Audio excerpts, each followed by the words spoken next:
Shalom. Semangat pagi. Pagi. Luar biasa. Ini biasa ngajar sekolah minggu Bapak Ibu. Semangat pagi. Pagi. Luar biasa. Amin. Puji Tuhan. Kalau saya bilang selamat pagi, pagi yang selamat. Kalau saya mengatakan semangat pagi, kita semua semangat. Amin. Puji Tuhan. Ya, apa kabar Bapak Ibu? Dahsyat luar biasa. Puji Tuhan. Ibu-ibu yang dahsyat luar biasa. Bapak-bapak dahsyat biasa di luar. Puji Tuhan. Kita bersyukur sampai detik ini Tuhan yang kita puji dan kita sembah. Di dalam nama Tuhan Yesus Kristus, tetap setia menyertai kita semua, memberkati kita semua, menolong kita semua, dan mendidik kita semua dengan berbagai macam cara Bapak Ibu. Sampai detik ini Allah mendidik kita semua dengan berbagai macam cara untuk membentuk kita. Melalui persoalan dalam hidup kita, melalui berkat yang kita terima. Dua bagian ini Bapak Ibu Saudara adalah cara Tuhan untuk mendidik kita, membentuk kita menjadi orang Kristen yang benar-benar cinta Tuhan. Melalui persoalan, di situ Tuhan akan melihat bahwa engkau cinta Tuhan atau tidak. Melalui berkat yang Bapak Ibu terima, di situ juga Tuhan melihat apakah Bapak Ibu cinta Tuhan atau tidak. Lebih cinta berkat atau lebih cinta Tuhan. Lebih cinta Tuhan atau karena persoalan kita justru membuat kita jauh dari Tuhan. Dua hal ini Allah pakai untuk membentuk kita. Jangan kita berpikir bahwa ketika kita diberkati, alhamdulillah ya robbal alamin, inilah yang luar biasa. Di tengah-tengah berkat yang kita terima, Allah membentuk kita. Karena banyak orang jauh dari Tuhan ketika mereka diberkati oleh Tuhan. Tidak ada yang amin kalau begini mah. Amin. Ya, saya senang ketika Bapak Ibu diberkati oleh Tuhan. Tapi ingatlah, di balik berkat yang kita terima, Allah juga mau memperlihatkan mengenai kualitas iman kita. Lebih cinta Tuhan atau lebih cinta berkat? Faktanya banyak orang Kristen lebih cinta berkat daripada cinta Tuhan. Mari kita buka Alkitab kita Bapak Ibu Saudara, atau Alkitab. Kitab 1 Yohanes pasal 5 ayatnya yang ke-20. Kita baca satu ayat saja. 1 Yohanes pasal 5 ayatnya yang ke-20.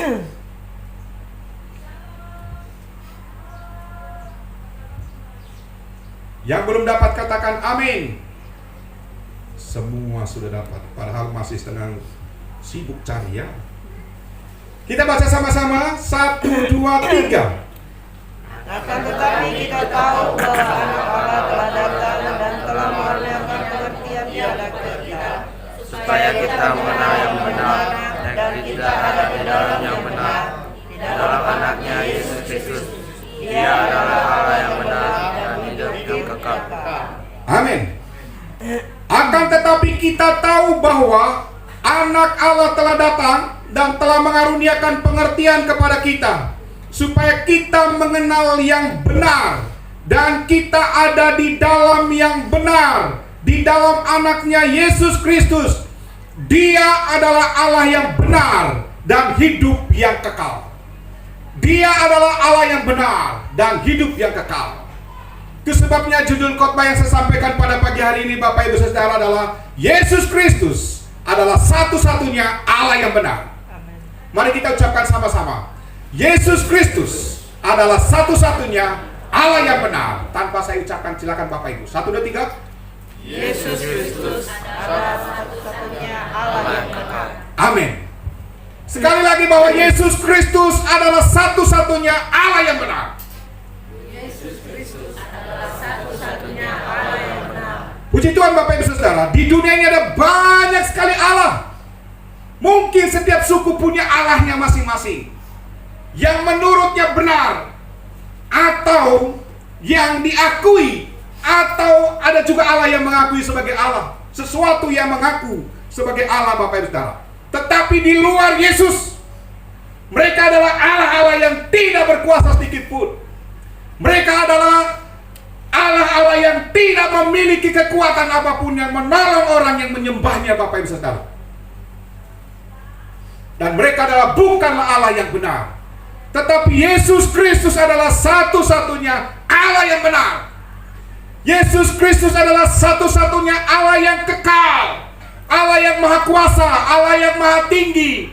Itulah sebabnya Bapak Ibu Saudara, jangan pernah ada timbul di dalam hati dan pikiranmu untuk meninggalkan Yesus sebagai satu-satunya Allah yang benar. Di dunia ini ada banyak orang yang mengaku sebagai rasul, banyak orang yang mengaku sebagai nabi, tetapi mereka tidak memiliki kuasa seperti Yesus. Bapak Ibu Saudara dikasihi oleh Tuhan, dari firman Tuhan Allah ini, Rasul Yohanes menegaskan bahwa Yesus adalah satu-satunya Allah yang benar. Bukan cuma Allah yang benar, tapi Dia adalah Allah yang kekal. Bapak Ibu Saudara tentunya punya alasan mengapa Yohanes atau mengapa kitab suci menegaskan bahwa Yesus Kristus adalah satu-satunya Allah yang benar. Bapak Ibu Saudara, Yesus Kristus itu berasal dari surga. Dia yang empunya surga. Itu sebabnya Bapak Ibu Saudara, kalau Bapak Ibu baca Injil Yohanes 14 ayat 6, di situ dia mengatakan begini, kata Yesus kepada murid-muridnya, "Akulah jalan dan kebenaran dan hidup. Tidak ada seorang pun yang datang kepada Bapa di sorga kalau tidak melalui aku." Lalu ayat 7 di situ dikatakan begini, "Sekiranya kamu mengenal aku, pasti kamu juga mengenal Bapakku. Sekarang ini kamu mengenal Dia dan kamu telah melihat Dia." Jadi Bapak Ibu Saudara, karena Yesus berasal dari surga, sehingga Dia mengatakan, "Akulah jalan dan kebenaran dan hidup." Banyak orang yang ngaku-ngaku ngomong soal surga, tapi dia belum pernah ke surga. Tapi Yesus, karena Dia yang empunya surga, Dia pemilik kerajaan surga, sehingga Dia berani mengatakan, "Akulah jalan dan kebenaran dan hidup. Tidak ada seorang pun yang datang kepada Bapa di surga kalau tidak melalui aku." Orang mengatakan, ke surga itu seperti banyak jalan ke Roma. Benar, jalan ke Roma itu banyak, tapi ke surga cuma satu, hanya melalui Yesus Kristus Tuhan. Tepuk tangan buat Tuhan kita. Kalau pergi ke rombongan Malaysia atau Roma, banyak memang jalannya Bapak Ibu. Di pasar induk banyak Roma, rombongan Malaysia. Tapi ke surga tidak ada jalan lain, hanya melalui Yesus. Kalau mau ke surga tidak ada jalan lain, hanya melalui Yesus. Bahkan Petrus, dia dengan tegas mengatakan dalam Kisah Para Rasul 4 ayat 12, keselamatan tidak ada di dalam siapapun juga selain di dalam Yesus.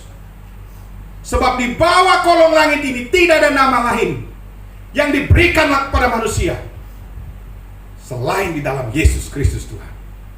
Jadi Bapak Ibu Saudara dikasihi oleh Tuhan, jangan karena laki-laki yang masih muda tinggalkan Yesus.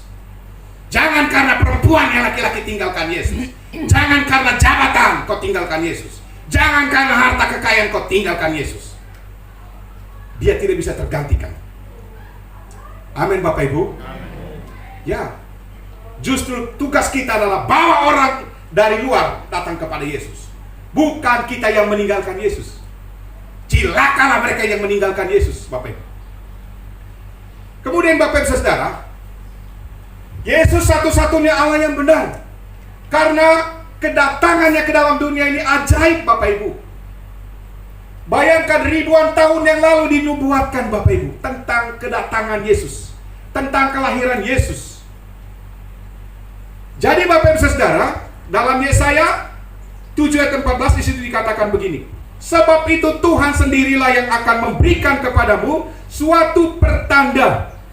Sesungguhnya seorang perempuan muda mengandung dan akan melahirkan seorang anak laki-laki, dan ia akan menamakan Dia Immanuel." Jadi sekitar 600 sampai 700 tahun yang lalu sebelumnya Bapak Ibu, itu sudah dinubuatkan di dalam kitab suci. Dan digenapi Bapak Ibu Saudara, digenapi 700, sekitar 600 atau 700 tahun kemudian. Di dalam Matius 1 ayat 21 dikatakan begini, Dia akan melahirkan anak laki-laki dan engkau akan menamakan dia Yesus, karena dia yang akan menyelamatkan umatnya dari dosa mereka.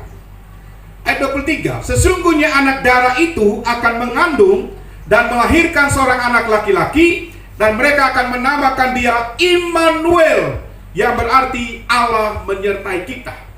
Jadi apa yang dinubuatkan dalam kitab Yesaya pasal 7 ayat 14, pasal 9 ayat 5, itu sudah digenapi dengan kelahiran Yesus, Bapak Ibu Saudara. Adakah manusia di dunia ini, rasul, orang-orang yang mengaku rasul, orang-orang yang mengaku nabi, dinubuatkan ratusan tahun atau ribuan tahun sebelumnya? Tidak ada, kecuali Yesus. Amin Bapak Ibu. Kecuali Yesus. Sudah dibicarakan, ditulis ribuan tahun yang lalu Bapak Ibu, dan digenapi. Dan banyak sekali nubuatan-nubuatan dalam Alkitab sudah digenapi Bapak Ibu hingga hari ini. Tinggal satu lagi yang kita tunggu, yaitu kedatangan Yesus kedua kali. Itu yang kita tunggu Bapak Ibu Saudara. Nubuatan-nubuatan yang lain tentang Yesus di dalam Alkitab sudah digenapi dan sedang digenapi yang lainnya Bapak Ibu. Alkitab kita ini adalah kitab suci yang paling benar. Dan ini adalah kebenaran Bapak Ibu Saudara, Alkitab kita ini. Semua yang tertulis dalam Alkitab ini ribuan tahun sebelumnya sudah digenapi dan sedang digenapi yang lainnya. Luar biasa Alkitab kita Bapak Ibu Saudara. Itu sebabnya jangan cuma suka baca koran Bapak Ibu. Jangan cuma suka dengan Facebook, dengan WhatsApp dan sebagainya, Instagram. Mari kita memiliki kesukaan untuk membaca surat cinta Tuhan yang dikirim dari sorga, karena cintanya kepada kita umatnya Bapak Ibu Saudara sekalian. Kemudian Bapak Ibu Saudara, perkataan Yesus itu ajaib luar biasa. Banyak sekali orang-orang yang mengaku nabi, yang mengaku rasul, tetapi perkataan mereka tidak bisa dijadikan teladan Bapak Ibu Saudara. Tetapi perkataan Yesus luar biasa. Perkataannya menyegarkan banyak orang. Perkataannya memberi semangat kepada banyak orang Bapak Ibu Saudara. Luar biasa.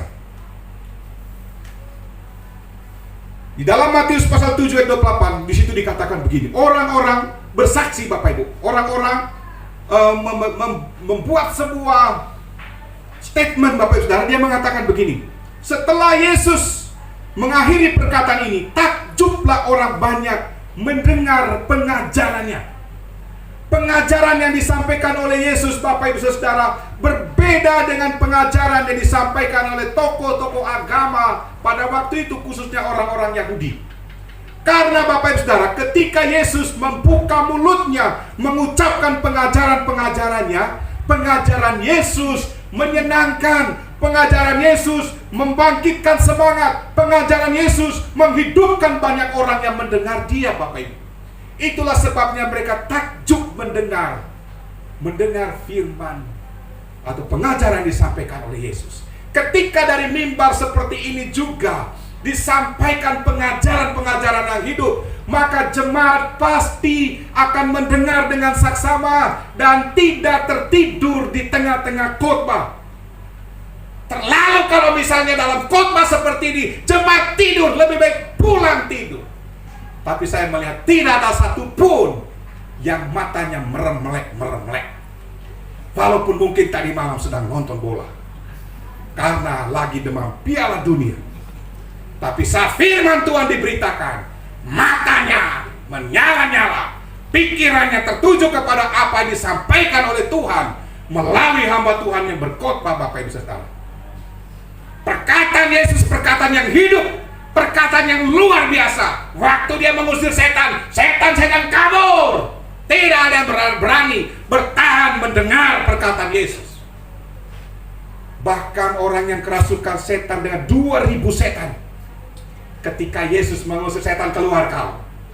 Setan-setan 2000 itu berangkat Bapak Ibu Saudara. Tapi kalau orang-orang yang ngaku nabi, ngaku rasul, kalau dia ngusir setan, belum tentu setannya bisa pergi. Karena apa? Kadang-kadang antara setan dengan dia kurang lebih saja. Kata-katanya setiap hari tidak bisa menjadi teladan bagi orang-orang yang dilayaninya. Ya. Kemudian apalagi Bapak Ibu Saudara, di samping perkataan atau pengajaran yang ajaib, satu ayat lagi di situ dikatakan begini Bapak Ibu. Dalam Lukas 4 ayat 32. Di situ dikatakan begini, mereka takjub mendengar pengajarannya sebab perkataannya penuh kuasa. Luar biasa Bapak Ibu. Perkataan Yesus penuh kuasa. Tidak ada nabi, tidak ada rasul yang memiliki perkataan atau perkataannya penuh kuasa seperti apa yang dikatakan oleh Yesus Bapak Ibu. Ketika Bapak Ibu mendengar kata-kata Yesus, Bapak Ibu hidup, Bapak Ibu selamat, Bapak Ibu diberkati, Bapak Ibu dikuatkan. Sakit penyakit dalam tubuh Bapak Ibu akan sirna, akan kabur karena mendengar perkataan Yesus. Amin Bapak Ibu. Amin. Itu sebabnya perkataan Yesus.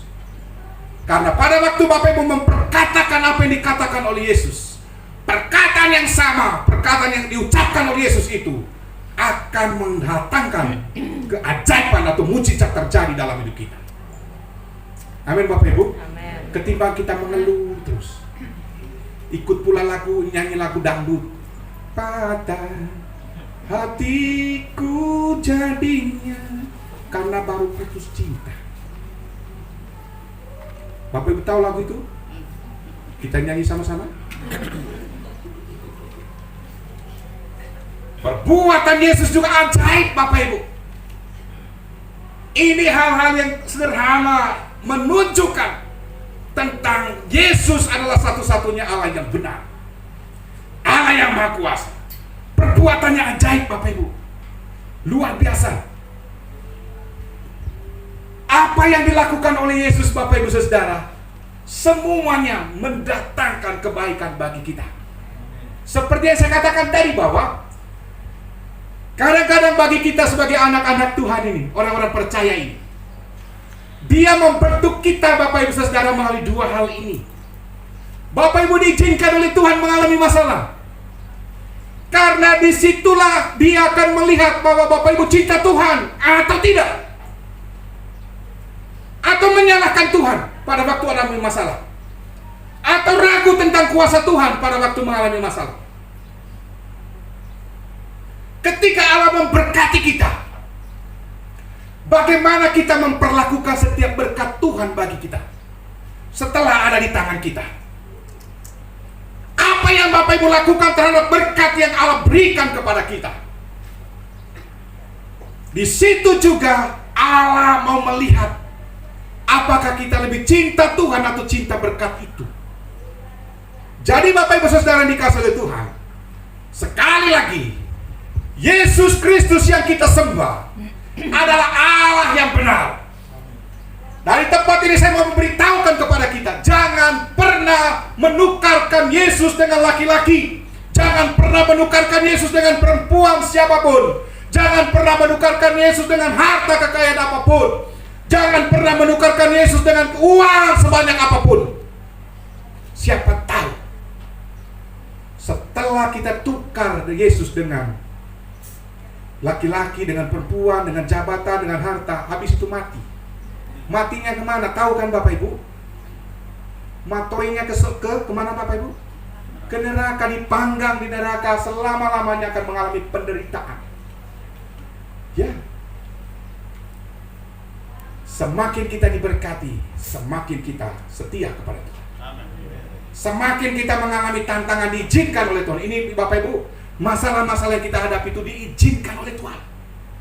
Salah satu tujuannya Bapak Ibu Saudara adalah untuk memperlihatkan iman, kualitas iman orang percaya.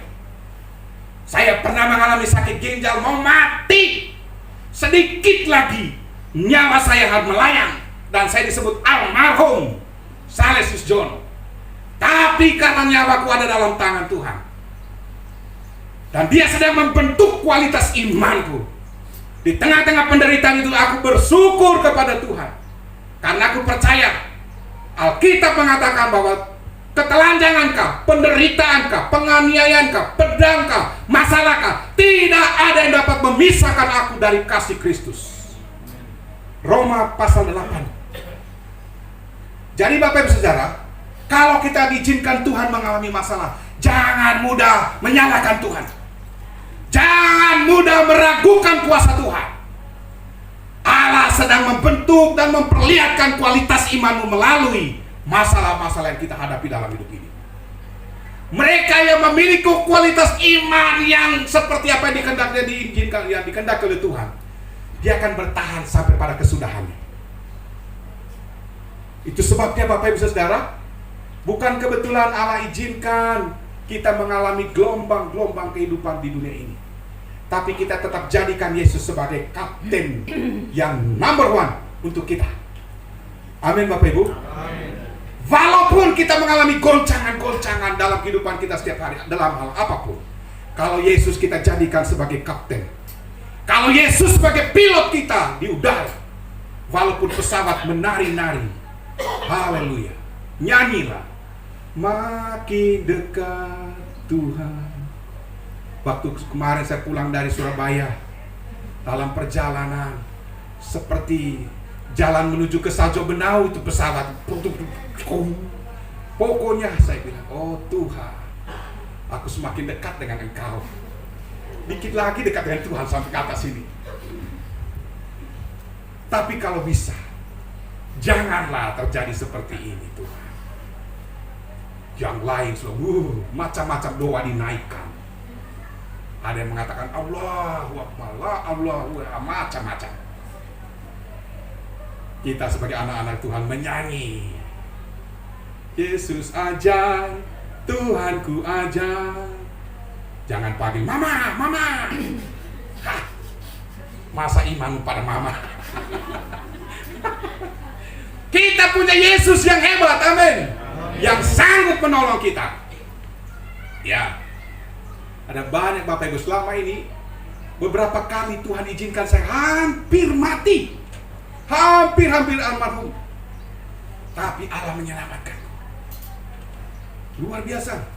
Kadang-kadang Tuhan uji kualitas iman saya melalui anak-anak saya.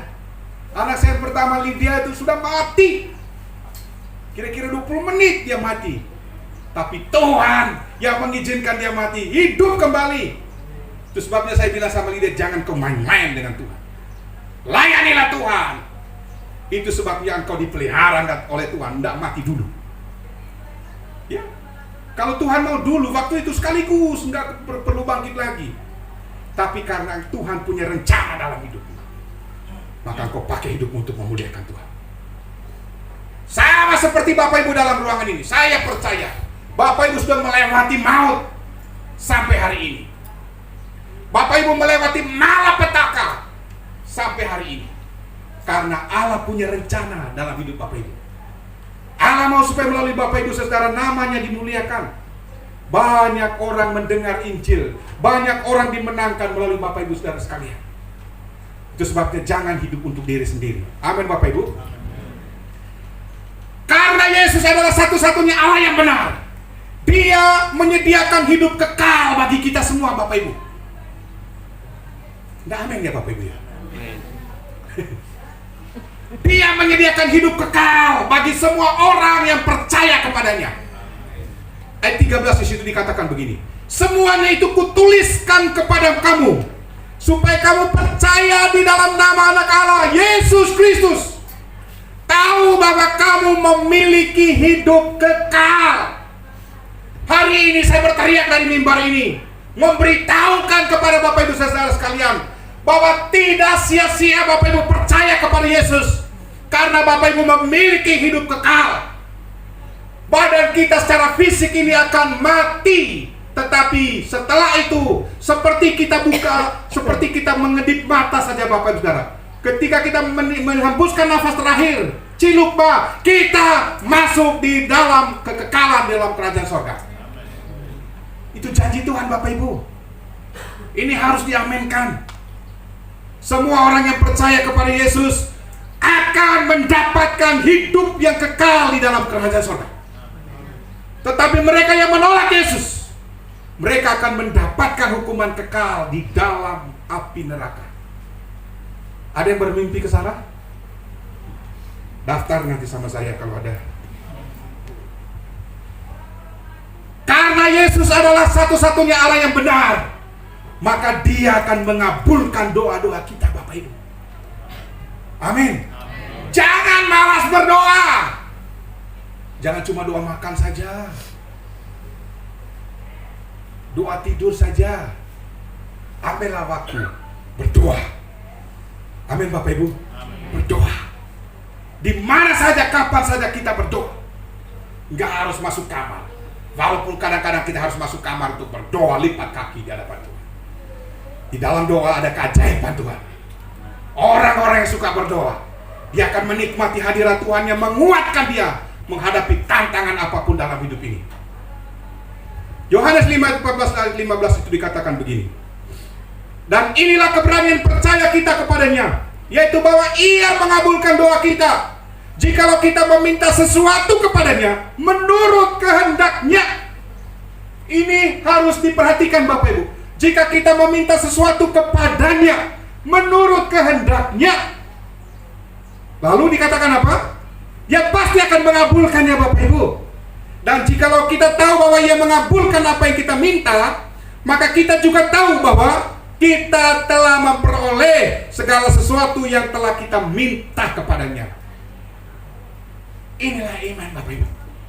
Kemudian yang berikutnya, Bapak Ibu Saudara, di sini juga Rasul Yohanes menulis, Bapak Ibu, bahwa karena kita punya Allah, Yesus Kristus adalah Allah yang benar, maka kita harus percaya Dia akan mengampuni segala dosa kita. Nah, yang amin pasti diampuni dosanya.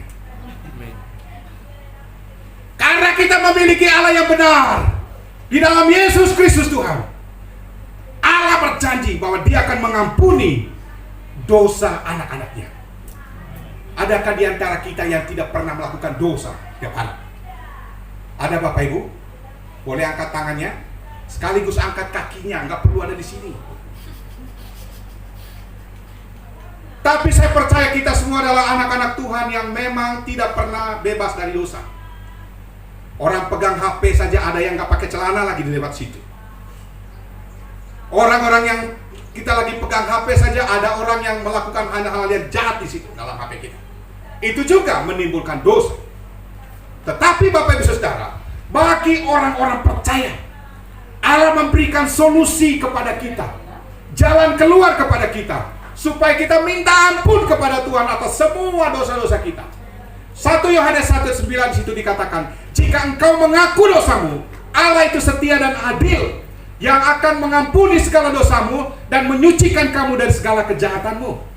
Tetapi jangan karena ayat itu lalu kita seenaknya, oh enggak apa-apa, kita buat dosa yuk, buat rencana, schedule buat dosa. Dosa apa yang kita bisa lakukan hari ini ya? Senin sampai Sabtu, nanti Sabtu malam kita mengaku dosa. Kita nggak bisa ikut dengan cara orang lain, Bapak Ibu Saudara. Ingat, ada orang yang jatuh dalam dosa dan ada orang yang hidup dalam dosa. Ini dua jenis yang perlu kita pahami. Ada orang yang jatuh dalam dosa, tidak punya rencana untuk melakukan dosa, tetapi karena kelemahannya dia jatuh dalam dosa, Bapak Ibu Saudara. Tapi dia bangkit kembali, minta ampun kepada Tuhan dan bertobat sungguh-sungguh. Tapi ada orang yang hidup dalam dosa, dia tahu bahwa itu jahat, itu salah, tapi dia tetap melakukannya dalam keadaan sadar. Jadi Bapak Ibu Saudara, ini penting sekali supaya kita memahami tentang hal ini. Allah kita Allah yang luar biasa yang mau mengampuni dosa anak-anaknya. Karena upah dosa adalah maut, Roma 6 ayat 23. Tapi Tuhan tahu bahwa anak-anakku tidak mungkin kebal dengan dosa. Dia memberikan solusi kepada anak-anaknya. Jika kamu mengaku dosamu, Allah itu setia dan adil yang mau mengampuni dosa-dosamu. Itu sebabnya pada waktu kita mengaku dosa kita, Bapak Ibu Saudara, kita mengalami damai. Kita alami damai, Bapak Ibu. Alami sukacita dari Tuhan. Amin. Ya, sama seperti cerita tentang Ucok dengan Tole. Itu adalah salah satu contoh ilustrasi yang sangat tepat untuk menggambarkan itu. Ya, saya ceritakan sajalah Bapak Ibu supaya ini jelas ya. Jadi si Tole sama si Ucok ini adalah anak kembar dari seorang bapak. bapaknya ini punya ayam jago, Bapak Ibu. Waktu bapaknya sebelum keluar kota, dia beritahukan kepada anaknya ini laki-laki ini, kamu harus jaga ayam jago Bapak. Jangan sampai dia mati. Iya Bapak, dua-duanya Ucok sama si Tole ini. Bapak Ibu tahu Ucok itu orang mana Bapak Ibu? Si Tole orang mana? Saya nggak ngomong loh. Waktu bapaknya pergi ke kota lain, mereka berdua dalam rumah. Suatu hari Bapak Ibu, mereka main ketapel-ketapelan. Siu, siu, tembak mereka dua. Bapak Ibu Saudara, sementara asik bermain baku tembak pakai ketapel, tiba-tiba si Ucok punya ketapel ini bukan kena si Tole, tapi kena kepala ayam bapaknya. Matoilah ayam bapaknya. Lalu Bapak Ibu Saudara, si Ucok ini lihat-lihat, ada yang lihat saya enggak? Oh aman, tidak ada yang lihat. Ternyata si Tole ngintip, tahu dia kalau si Ucok ini sudah tembak ayam bapaknya mati. Siang hari Bapak Ibu Saudara, si Tole bilang, Cok, apa le? Masakan air untuk saya mandi. Pagi hari mau ke sekolah Bapak Ibu, masakan air. Enak aja lo Cok. Ingat ayam Bapak kemarin kau tembak? Oh iya. Dia masak air Bapak Ibu. Masak air untuk apa? Si Ucok mandi. Tole. Si Tole mandi. Ya terima kasih ya, Bapak Ibu masih hidup rupanya. Siang hari Bapak Ibu Saudara pulang dari sekolah, karena si Tole ini lapar. Dia bilang, Cok, bikinkan aku makanan Cok. Enak aja lo, emangnya aku budakmu? Cok, ingat ayam jago Bapak kemarin. Oh iya, dia siapkan makanan Bapak Ibu. Walaupun sakit hatinya si Ucok ini gara-gara si Tole. Malam hari, Cok, siapkan aku makan malam. Enak aja lo le, kayak budak aja saya ini. Ingat ayam jago Bapak? Setiap hari Bapak Ibu Saudara, Tole memperbudak Ucok. Karena apa? Ayam jago Bapak.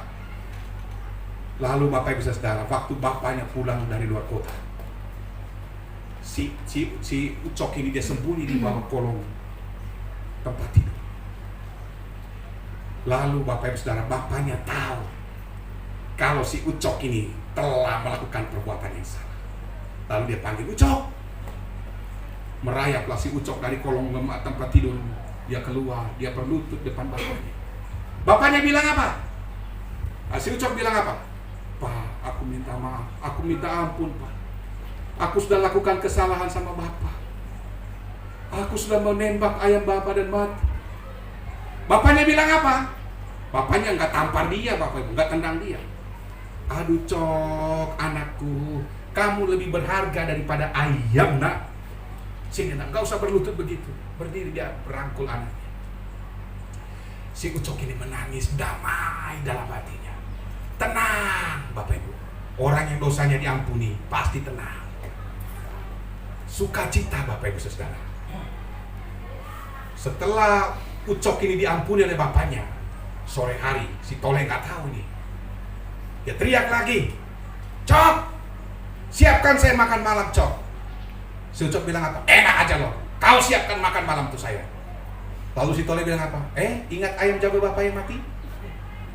Si Ucok bilang, Tole, aku sudah diampuni oleh Bapak. Kau tidak boleh lagi memperbudak saya. Bapak sudah mengampuni saya. Sejak saat itu Tole tidak lagi menindas Ucok. Begitulah kita dengan setan Bapak Ibu. Kadang-kadang kita diintimidasi oleh setan dengan masa lalu kita. Sudah lama kita melakukan dosa, perbuatan yang menyakitkan hati Tuhan. Tapi setan itu sama seperti Tole. Waktu kita berdoa menyembah Tuhan, ingat apa yang kau buat minggu lalu. Waktu kita diingatkan oleh setan minggu lalu, dia mengintimidasi kita, lalu buyarlah kita menyembah Tuhan. Aduh, tidak layak aku tidak layak, begitu terus. Beritahu sama seperti Ucok. Setan, aku sudah diampuni oleh Tuhan. Aku sudah mengaku dosaku di hadapan Tuhan. Aku sudah diampuni oleh Tuhan. Dan engkau setan, enyah kau daripada. setan akan berangkat Bapak Ibu. Tapi selama kita mengatakan, iya, aku memang orang berdosa, aku tidak layak, nangis-nangis, masuk lagi di bawah kolong tempat tidur. Ya memang tidak layaklah jadinya. Tapi Bapak Ibu Saudara, mungkin Bapak Ibu selama ini telah melakukan kejahatan, melakukan perbuatan-perbuatan yang menyakitkan hati Tuhan.